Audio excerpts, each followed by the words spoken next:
बुडाव झाला काय? काय होईल? माझं बुट का बरं मोडायलाच? सगळी आमच्या कॉलेजची गँग बसली आहे. त्यांचे तोंड उतरलेले आहेत कारण की लय घोळ घातलाय मार्क्स मध्ये. मला आता टेन्शन आलं मार्क ऐकून. टेन्शन आलंय पण एवढं कसं काय म्हणजे 65% येईल आहे. तर तुमचं स्वागत आहे का नवीन ब्लॉग मध्ये. तर आज आहे माझा रिझल्ट. तर आता घ्यायला जायचंय. 9:45 झाले तर रिझल्ट 9 वाजता आहे. तर मी उशिरा जाणार आहे कारण की मला राऊंडच्या शाळेत जाऊन तिकडे जायचंय. आज राऊंडचा पण रिझल्ट लागणार आहे. राऊंडचा रिझल्ट येऊन मग तसाच माझा पण रिझल्ट घेणार आहे. वरतून गाडी चार्जिंग लावल्या. गाडीमध्ये एवढी चार्जिंगच नाही. 9% चार्जिंग आहे. भीती वाटायला कसे मार्क पडले असेल कसे नाही.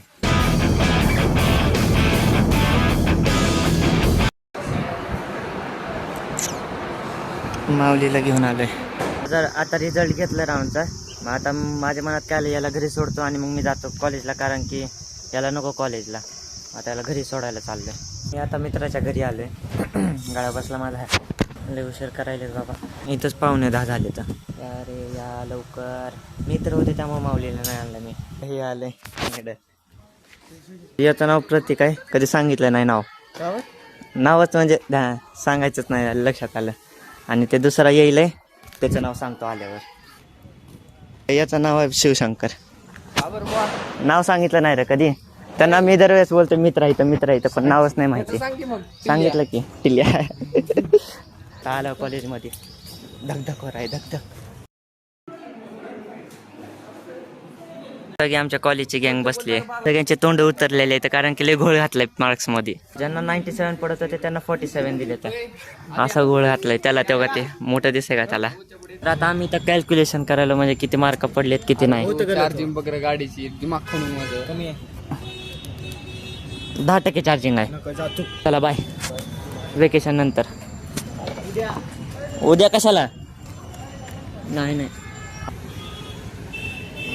तर आता मी घरी आलोय. आता गाडी चार्जिंग लावायचे. काय करायलाच बसलोय. लाईट टी व्ही लावली आहे. मजा येईल पण माऊलीला का नाही. मी तुम्हाला मार्क्स बद्दल सांगतो. थांबा थोड्या वेळाने. गाडी लावतो पहिला चार्जिंगला. मम्मीला आता टेन्शन आलं मार्क ऐकून. आता बनलेस की टेन्शन आलं मला. तर टेन्शन आलंय पण एवढं कसं काय म्हणजे सगळ्यांचे टोटल जर मला पर्सेंटेज 65% येईल आहे. आणि मॅडमला मी फोन केला डायरेक्ट. ते म्हणले की मला पण फोन येईल असे म्हणजे घोळ घातलाय काहीतरी. मग मी उद्या येणार आहे. उद्या चेक करते तुला सांगते म्हणले. असं झालंय कारण की ते म्हणतात की 4 पण फर्स्ट युनिट सेकंड थर्ड आणि फोर्थ युनिटचे आहे ना सगळ्यांचे टोटल करून ॲव्हरेज काढला तरी एवढे येत नाही. तर 80च्या पुढेच येते. तर आताच्या वेळेस म्हणजे आम्हाला पहिल्यांदा पॅरेंट्स मिटिंग होती एकदा शाळेत कॉलेजमध्ये. तर आम्हाला मार्क दाखवलेले आहेत OCMचे. आणि मग तेव्हा मला किती 93 होते OCM मध्ये 100 आउट ऑफ. आणि आता 47 दिले. तर मग असा गुळ घातला म्हणून ते मला वेगळंच वाटायलेलं आहे सगळ्यांनाच. ते शिवशंकर बोललो त्याला 98 होते त्याला 47 दाखवायले. तर मग आज सगळ्यांचा घोळ घातलाय. आमच्या क्लासमध्ये कोणच 80च्या पुढं नाही.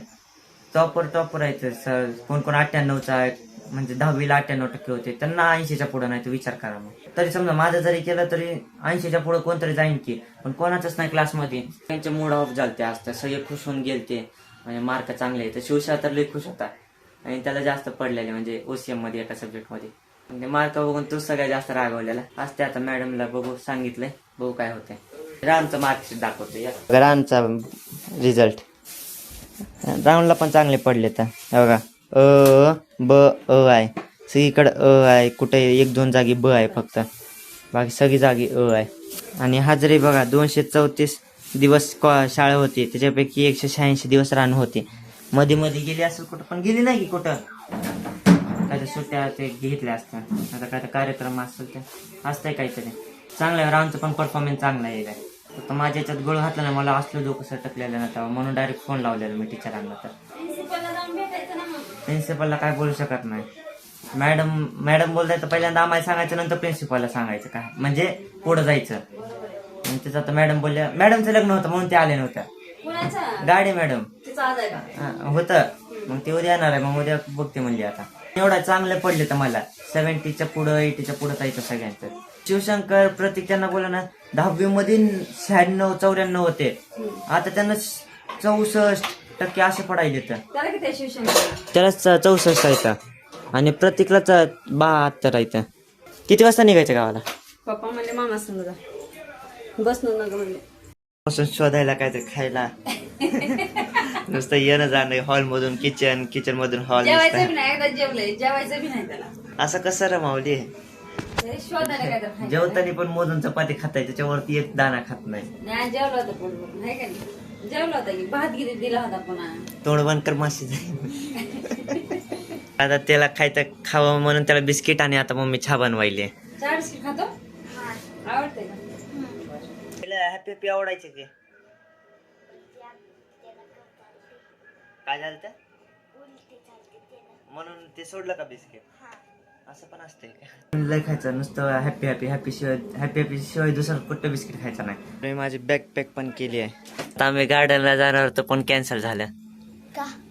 मामा येणार आहे की आता, आणि मामा नंतर किती आता 15-20 मिनिटात येणार आहे ना. ते जायलाच आपल्याला 10-15 मिनिट लागते. तर राहू द्या. आज मी सकाळपासून म्हणालो पण मी म्हणलं 5 वाजता जाऊ, कारण की मामा बोलला 6-6:30ला जायचे. त्यामुळे मी त्याला म्हणालो ऊन कमी झाल्यावर राहू दे, काय नाही, तिकडे गेल्यावर खेळायचंच आहे. जमतंय की? हो.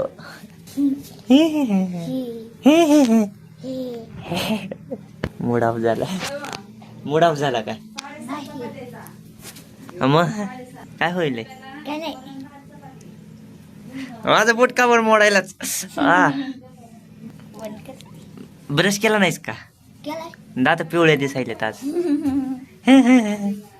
मूड ऑफ झालं बिचारायचं. राहू दे, नेक्स्ट टाइम आपण आल्यावर परत. तर आता मम्मी माऊली पण गेले तर 6:30 झाले. तर मग एक किंवा अर्ध्या तासानं मामा पण मी पण जाईन. आता पप्पा एकटे राहतील. आता पप्पा पण जाते 7:30ला कामाला. तर मी आता घरून निघलोय. मामा येतच असेल आता.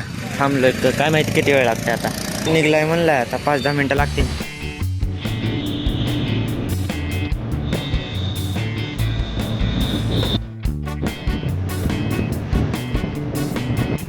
तर आता मी उठलो एडिटिंगसाठी. तर आता किती 5-5:30 वाजले, म्हणजे एडिटिंग झाले. फक्त शेवटचा पार्ट बाकी होता, तो जॉईन करायचा आहे. तर आता आजी उठले, बाहेर गेले म्हणजे झाडू मारायला. चला मग आजच्यासाठी एवढं. जर व्हिडिओ आवडला असेल व्हिडिओ लाईक, चॅनल सबस्क्राईब आणि कमेंट नक्की करा. तर भेटू उद्याच्या ब्लॉगमध्ये. बाय.